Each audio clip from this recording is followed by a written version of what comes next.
יש כאן חברה שפשוט הצילה לי את החיים. שלום, קוראים לי גל אמיתי, אני שחקן ובעלים של הסטודיו בית הספר למשחק והסטודיו הדיגיטלי, הבית ספר למשחק המקוון הראשון בישראל. הסטודיו הדיגיטלי הוקם בקורונה ללקוחות שלנו שלא יכלו להגיע פיזית לסטודיו בתל אביב, ונעקצתי, ולא פעם אחת. יש כל כך הרבה אנשים שם ברשת שמבטיחים לכם שנבנה לכם אתר ונעשה לכם קוד ונעשה ככה ונעשה ככה, ופשוט נחוויתי פעם אחר פעם, אם זה בעיצוב, אם זה לא סיפקו לי את הקוד, אם זה לא סיימו את הפרויקט, עד שפגשתי את עידן ואת צוות פרודקטיב שפשוט הצילו לנו את החיים.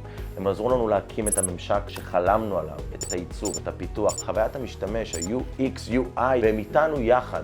עד היום, אנחנו כבר 3 שנים עובדים ביחד על הפרויקט הזה, ממשיכים לתחזק, לתמוך במשתמשים שלנו, לשדרג אותנו, להציע לנו פיצ'רים חדשים. בקיצור, תעשו לעצמכם טובה, פרודקטיב.